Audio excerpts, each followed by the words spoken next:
Hi, everyone, and Yeah. welcome to another exciting, adventurous edition of Words, Images, and Worlds. I believe it's a jungle setting. It appears to be the forests of the world, and joining me from this jungle setting is author, creator, comic strip creator, however he wants to identify himself, Will Henry. Will, thank you for jumping in and joining me. I'm very excited to be here. Thanks for having me. I never My get to chat pleasure. comics, so I'm looking forward to it. Yeah, yeah, love it, love it. Big comics fan over here. We feature a lot of folks on the show that create in different ways, but comics seem to be a staple. Um, you've been compared to Charles Schultz. The work's been compared to Peanuts and to Calvin and Hobbes, which is a huge compliment. Those are major people to be in the company of. So, um, shout out to you. Well, they're like way up here, and I'm like the flounder on the bottom of the sea looking up at them, wondering how I swim up to that area. Yeah, yeah. But it's good to be in the ocean, right? It's good to be in the It's sea. good to be in the ocean. I guess it's not the kiddie pool anymore. That's right. That's right. And so we'll get around to talking about Wallace the Brave and all of those sort of things. But just curious to lead off. I always ask this question as a teacher. What was it about comics that pulled you in as a writer and creator? What drew you to the written word? And it also got very sunny where you are just now, by the way. So Maybe the sun will actually come out in Rhode Island. It's been like a whole week of just overcast. yeah, yeah. So I went fishing on Monday and I got my shoes wet. So I left them outside and it's been a whole flipping week where they haven't dried because it's just been raining every freaking day. Oh yeah. Oh yeah. Yeah. But I guess back to the comics. I mean, as a kid, I just gravitated towards them. I grew up in the 90s and that was kind of during the comic strip boom, I would say, like the second coming of the golden age. Mhm. And you know, when you're just learning how to read, pictures help. Pictures help, and they can be exciting and they can be engaging, and that is what really drew me to comics as a kid. My father was a comic collector for a while. He's kind of a nutball, but between flipping through, his collection and reading the comics and newspaper, they left an imprint on me. As an adult, it's kind of a I don't want to say I take them too seriously, but I kind of understand the nuts and bolts of why I like comics as an adult because it's a unique way to tell a story. Like you can play with time and images and cut scenes and do some kind of silly faces when you draw.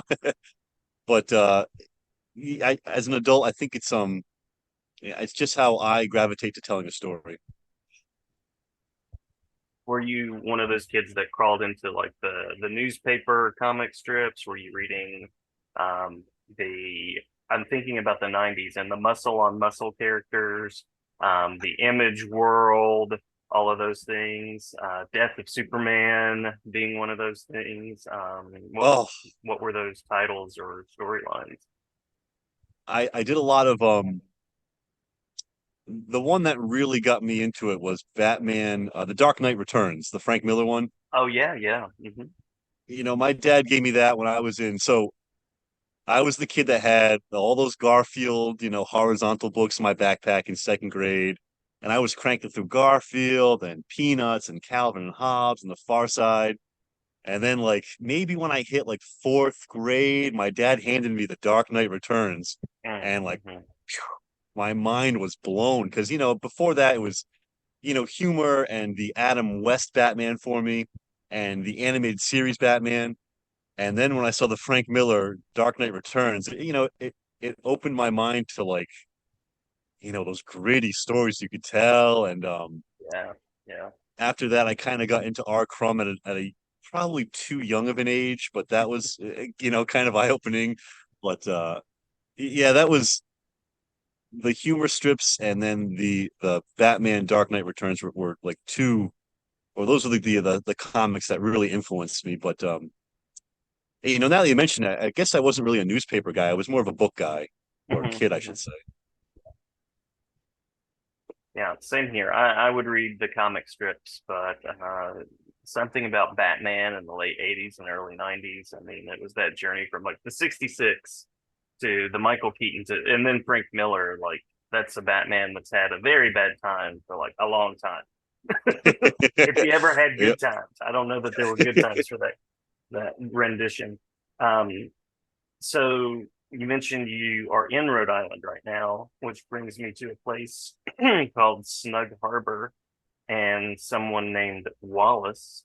And so curious about this character of Wallace and how this character came to be. And I'll mention lovely cast of characters, Spud, the best friend character that is sort of like, I don't want to get up off the couch, according to today's strip, which I just read a little while ago. Oh, you Um, read it. Wow. oh yeah, yeah. And Amelia, of course, the new girl in town, and some of those dynamics. So who is Wallace? It's Well, a Wallace, philosophical question. yeah, I guess. Well, I mean, on the surface, Wallace is just a he's an energetic, kind, and friendly kid.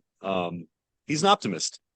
And like I mentioned before, growing up in the 90s, it was a lot of me with Garfield and some of those other characters. And it's really easy to write insulting humor, if that makes sense. Mhm, mhm. And I wanted to create a character that was friendly and had friends and was nice and kind and I feel like I could be wrong, but personally I haven't seen a lot of that on the comics page. I feel like it's been a lot of insult humor or like, embarrassing flop humor, which I do have in my comic, but the backbone is Wallace, and he's just a nice kid.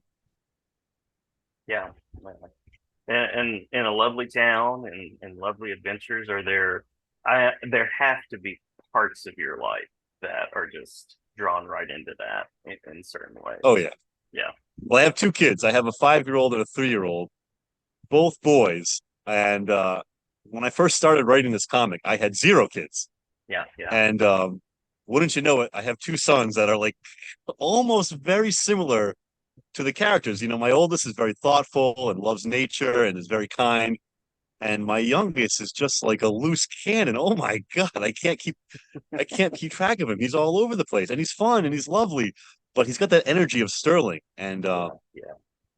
but it's just funny how that happened.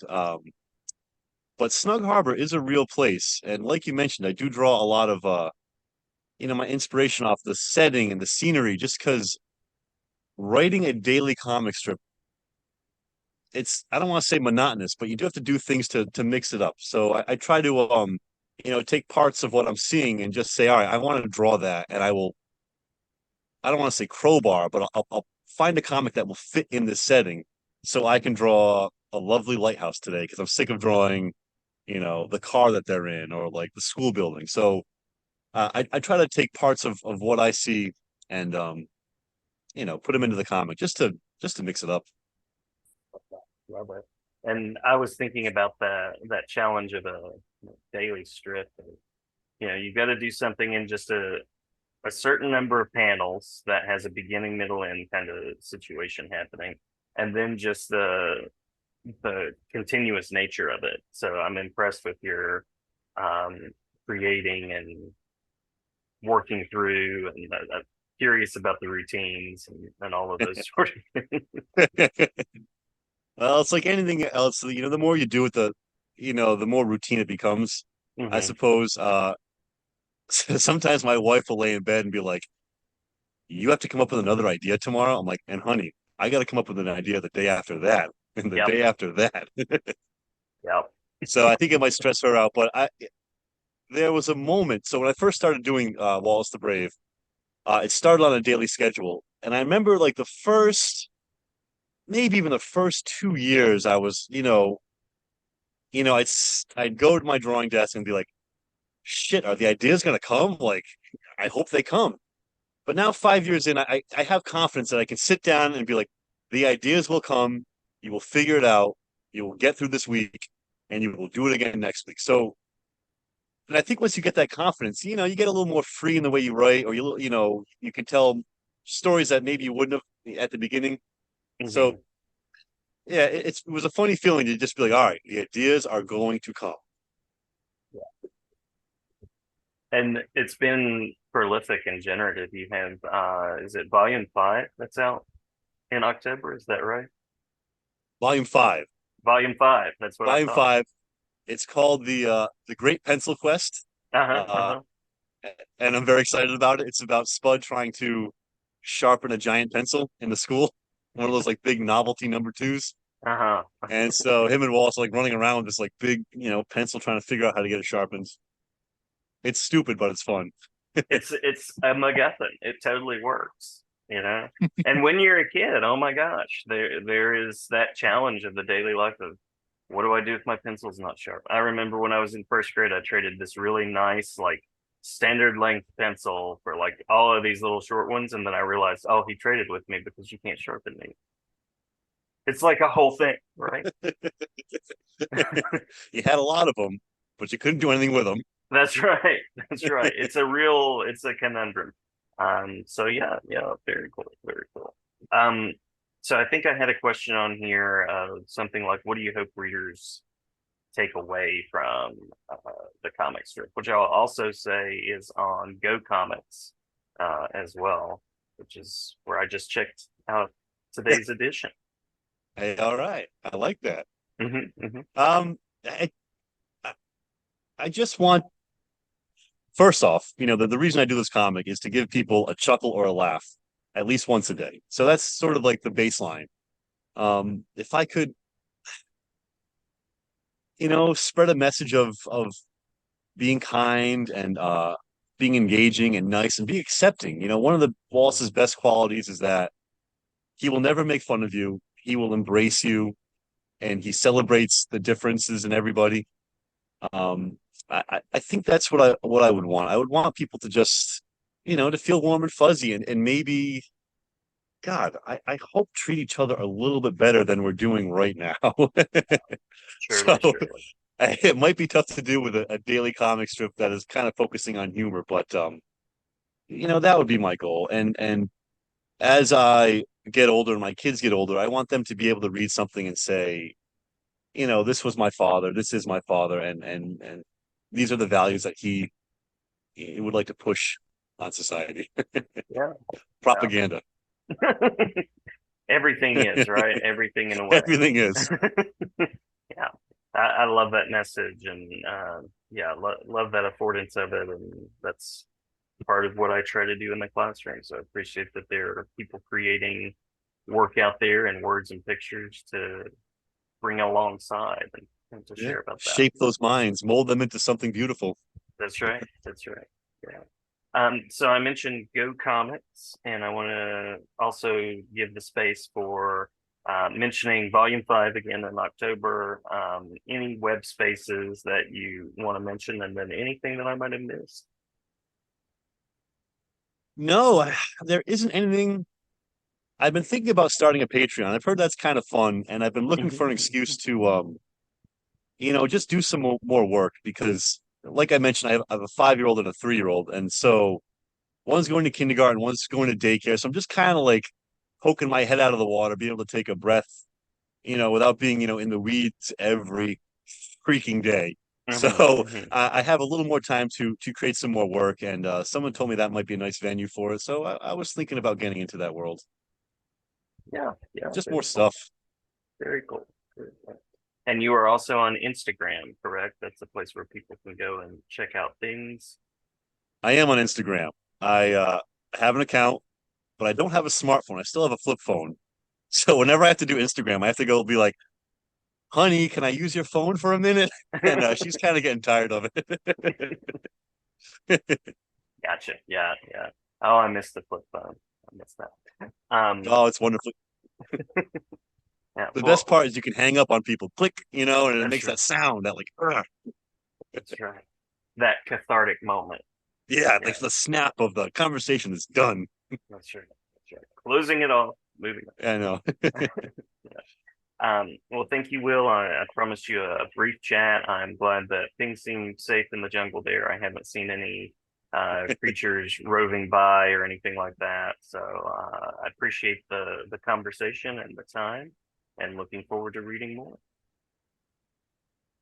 Hey, I look forward to like checking out the podcast. I'm really excited about it, and you know, can't wait to see my ugly mug on there. I mean, here's my mug. That's my mug today. So it works. Cheers. Thanks again. Thank you, Jason. I hope all the best for you. And likewise, same to you.